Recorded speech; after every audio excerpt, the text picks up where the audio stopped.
Madalas ang mga introvert ay nahihirapan dahil sa mga misunderstanding ng iba.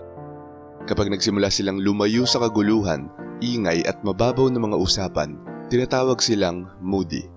Kapag tumigil silang magpaliwanag ng kanilang sarili, tinatawag silang cold. Kapag tumigil silang maghanap ng pagpapahalaga, tinatawag silang malayo. Pero wala sa mga etiketa na ito ang tunay na nangyayari. Hindi sila moody, sila ay nag-e-evolve nang mas mabilis kaysa sa kayang unawain ng iba. Ang mga bagay na tinatawag na mood swings, irritability at paghihiwalay ay madalas isang malalim at makapangyarihang proseso ng pagbabago. Ito ay ang kanilang kaluluwa na nagbabago ng frequency, na nire-recalibrate ang kanilang sarili sa isang bagong antas ng kamalayan. Hindi sila hindi matatag, sila ay nag-a-upgrade, at minsan ang pagbabago na ito ay maaaring magdulot ng pagkaabala o pagka-discomfort sa mga tao sa paligid nila. Pero ito ay kinakailangan. Ang ebolusyon ng sarili ay hindi isang tuwid na landas, at ang tahimik na pagninilay na kasama ng paglago na ito ay madalas na maling naiintindihan ng iba bilang emosyonal na pabago-bagong estado. Narito ang mga dahilan kung bakit hindi naman talaga moody ang mga introvert. Mas mabilis lang silang nag-e-evolve kaysa sa kayang i-handle ng mga tao.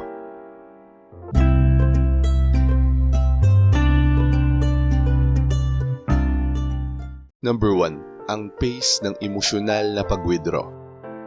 Sa isang punto, ang mga introvert ay hindi na nakakahanap ng kaginhawaan sa mga pamilyar na patterns ng sosyal na interaksyon na madali nilang napapamahalaan noon. Ang mga small talk na dati ay isang simpleng paraan para makipag-bonding, ngayon ay parang ingay na lamang. Ang malalakas na enerhiya ng matao o grupong aktibidad ay nag-iiwan sa kanila ng pagkahapo, imbes na kasiyahan. Nagsisimula silang maghanap ng pag-iisa, hindi dahil sa kalungkutan, kundi bilang isang paraan upang mag-recharge at mag-regroup. Ngunit madalas ang pag-withdraw na ito ay hindi nauunawaan. Iniisip ng iba na ang mga introvert ay nagwi-withdraw dahil sa depression, o kaya ay simpleng anti-social sila. Pero sa katunayan, ang kanilang enerhiya ay ikinoconserve, naghahanda para sa isang pagbabago. Hindi sila nag-iisa, sila ay lumilikha ng isang sagradong espasyo upang muling makipag-ugnayan sa kanilang sarili sa isang mas malalim na antas. Ang mga introvert sa kanilang kalikasan ay nangangailangan ng oras ng pag-iisa upang iproseso ang kanilang mga iniisip at emosyon, upang makalibrate ang kanilang inner compass. Hindi ito tungkol sa pag-iwas sa iba. Ito ay tungkol sa pagyakap sa kanilang sariling paglalakbay ng ebolusyon. Number 2, ang pagkamatay ng mga luma o matandang attachments. Habang ang mga introvert ay nag-e-evolve, ang kanilang enerhiya ay nagsisimula ng lumagpas sa ilang mga relasyon, ugali at pati na rin sa ilang bahagi ng kanilang pagkakakilanlan. Hindi na nila nararamdaman ng parehong pagnanais sa mga bagay na dating nagbibigay saya sa kanila. Ang mga social groups na dati ay parang pinagmumulan ng koneksyon, ngayon ay parang mababaw na abala na lamang. Ang mga hobbies o interes na dati ay nagbibigay ng ginhawa ay maaaring hindi na nakakapagbigay sa kanila ng parehong kasiyahan. Ang pagbabagong ito ay maaaring maging uncomfortable. Maaaring maramdaman ng iba ang distansya at tignan ito bilang paghihiwalay. Tatawagin pa ito bilang pagiging moody. Ngunit sa katotohanan ito ay mas malalim. Ito ay pagluluksa para sa kanilang lumang sarili. Sa proseso ng ebolusyon, may isang bagay na kinakailangang mamatay bago may mas mataas na bagay na isilang. Ang mga lumang attachments, maging sa mga tao, ugali o ideya, ay nagsisimulang bumagsak. At ang mga introvert ay nananatiling nakatayo sa crossroads ng kung sino sila noon at kung sino sila sa hinaharap. Hindi ibig sabihin na iniiwan nila ang kanilang nakaraan. Sa halip sila ay nag-e-evolve lampas dito, na binibigyan ng kanilang sarili ng puwang para sa isang bagong kahulugan. Ang panahong ito ng transition ay maaaring magmukhang magulo, emosyonal at nakakalito. Ngunit ito ay kinakailangan. Isa itong pagbabalik loob ng mga lumang layers na hindi na akma. Isang pagpapalaya ng mga identity na hindi na tugma sa kanilang lumalawak na layunin. Number 3, ang pagtaas ng sensitivity. Isa sa mga pinakamalalim na pagbabago na nangyayari sa ebolusyon ng mga introvert ay ang pagtaas ng sensitivity. Ang mga introvert na natural lang sensitibo sa mga nuances ng pag-uugali ng mga tao ay nagsisimulang maramdaman ng mga bagay ng may mas malalim na pananaw. Nararamdaman nila ang mga pekeng salita, ang mga nakatagong tensyon sa likod ng isang ngiti, ang mga manipulatibong pahayag na nakabalot sa kabaitan.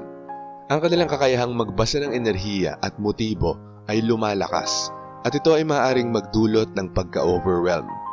Para sa mga tao sa labas, ang pagtaas na ito ng sensitivity ay maaaring magmukhang irritability, pag-withdraw o mood swings. Ngunit ang tunay na nangyayari ay lumalawak ang kanilang pananaw sa mundo. Nararamdaman nila ang mga katotohanan na nakatago sa ilalim ng ibabaw at minsan ito ay sobra na upang maiproseso ng sabay-sabay. Ang pagtaas ng sensitivity ay maaaring magdulot ng mga sandali ng emotional overload. Ngunit ito rin ay isang proseso ng pag-adjust sa isang mas authentic at unfiltered na bersyon ng realidad. Hindi ito kahinaan, ito ay paglago. Ang isip at puso ng mga introvert ay lumalawak upang yakapin ang mas mataas na frequency ng kamalayan. Habang sila ay nag-e-evolve, nagiging mas sensitibo sila sa mga banayad na dynamics ng enerhiya na nauunawaan ang mas malalim na katotohanan tungkol sa kanilang sarili at sa mga tao sa paligid nila. Number 4, ang katahimikan sa pagitan ng mga mundo. Dumarating ang isang punto na ang mga salita ay nagsisimulang maging limitasyon. Habang ang mga introvert ay nag-e-evolve, sila ay nakakaranas ng paglawak ng kanilang panloob na mundo na hindi kayang ipaliwanag ng mga simpleng pag-uusap. Pumapasok sila sa matagal na katahimikan, hindi dahil wala silang masabi, kundi dahil sila ay nagpoproseso ng higit pa sa kayang ipahayag ng mga salita. Ang katahimikan na ito ay sagrado. Ito ang tulay sa pagitan ng taong sila noon at ng taong sila ngayon. Ang mga tao sa paligid nila ay maaaring maling ituring ang katahimikan bilang pagiging moody o paiba-iba ng ugali. Ngunit sa katotohanan, ito ay isang tanda ng panloob na pagbabago. Ito ang espasyo kung saan ang kanilang isip at kaluluwa ay nagsama upang magsanib ng mga bagong pananaw na nagpoproseso ng mas malalim na antas ng kamalayan. Dito nangyayari ang kanilang ebolusyon, tahimik, nang hindi nangangailangan ng external na validation o paliwanag. Ang katahimikan ay hindi isang kawalan. Ito ay isang santuaryo kung saan nangyayari ang malalim na paglago, kung saan ang mga luma at nakaraang ideya at emosyon ay binabalik loob at ang mga bagong posibilidad ay nagsisimulang umusbong. Ang mga introvert sa phase na ito ay hindi inactive. Sila ay aktibong binabago ang kanilang sarili. Pinoproseso ang malalim na pagbabago sa katahimikan. Number 5, ang clash sa mga hindi pa nagigising. Habang nag-e-evolve ang mga introvert, madalas nilang maranasan ang hindi pagkakasundo sa mga tao na hindi pa dumaan sa katulad na panloob na paglago. Ang mga hindi pa nagigising ay maaaring subukang ibalik sila sa mga lumang patterns, chismis, drama, emosyonal na pagdepende. Hindi ito dahil sa masama ang kanilang intensyon, ngunit dahil ang katahimikan at lalim ng mga introvert ay nagiging banta sa komportableng kalagayan ng mga tao sa paligid nila. Ang mga tao na hindi dumaan sa parehong panloob na pagbabago ay maaaring makaramdam ng hindi komportable sa isang tao na hindi na nila kayang hulaan o kontrolin. Ang mga introvert na nag-e-evolve ay hindi na nababagay sa mga kahon na sinusubukang ilagay ng iba sa kanila. Hindi na nila sinusunod ang mga inaasahan ng lipunan o nakikialam sa mga mababaw na usapan.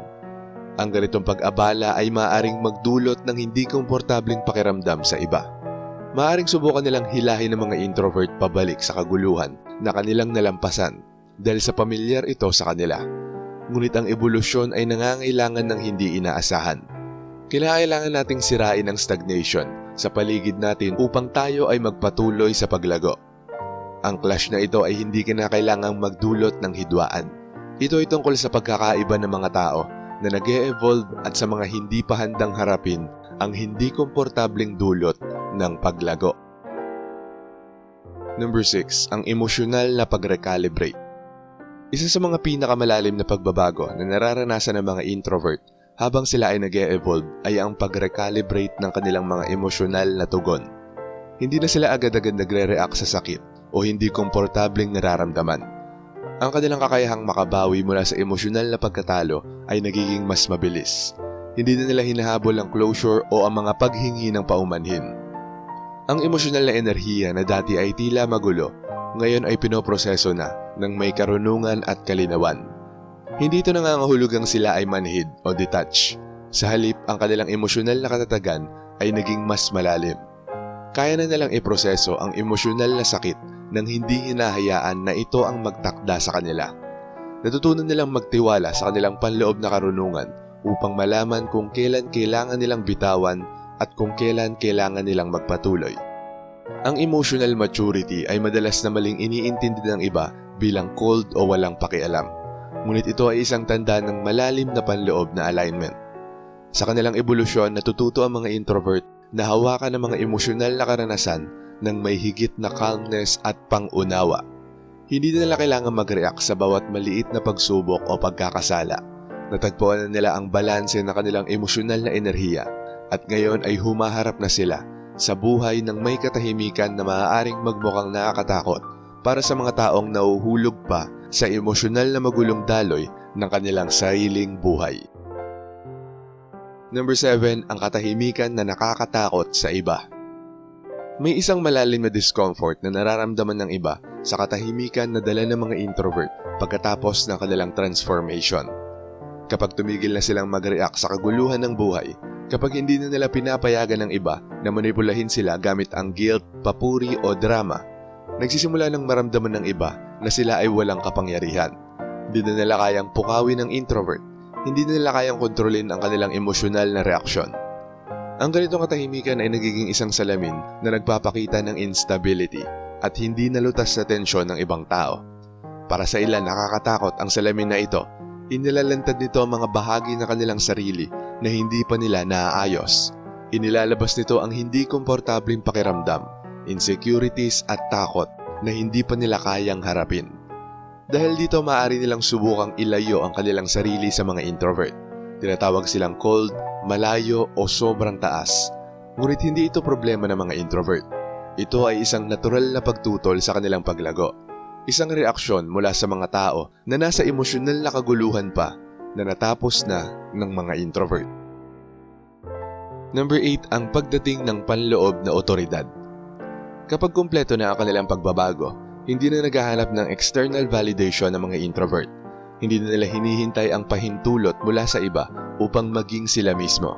Nagtitiwala sila sa kanilang ritmo, sa kanilang pag-iisa, sa kanilang katahimikan. Hindi na nila sinusukat ang kanilang halaga batay sa aprobadong opinyon ng iba. Sila ay nagiging self-governing. Ang kanilang intuition ang nagsisilbing kompas at ang kanilang pag-iisa ay nagsisilbing lakas. Hindi na sila pinapalakas ng pangangailangan ng panlabas na validation, kundi sila na ang lumilikha ng kanilang sariling landas.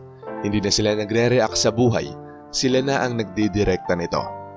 Naiintindihan nila na ang pagiging moody na nakikita ng iba ay simpleng cocoon phase. Ang kinakailangang kadiliman bago nila matutunan maging mas mataas na bersyon ng kanilang sarili. Sila ay naging self-empowered at ang kanilang panloob na otoridad ay isang bagay na hindi kayang kuhanin ng sino man mula sa kanila. Kaya hindi. Ang mga introvert ay hindi moody. Sila ay nag-e-evolve. Tinatanggal nila ang mga luma, hindi na angkop na mga layers, peking identity, at mga attachments na hindi na naglilingkod sa kanila. Sila ay nagiging tao na sila ay laging itinakda upang maging. Isang tao na hindi sumusunod sa mundo, kundi tahimik na binabago ito. At ang mga hindi makakasunod sa kanilang ebolusyon ay tatawagin itong pagiging moody dahil hindi nila kayang unawain ang lalim ng kanilang paggising. Shoutout sa mga nanood at nag-comment sa bagong upload na to. Shoutout kay Paul Eliakim Saldoga. Sabi niya, "Don't ever lie to an introvert. They are extremely observant.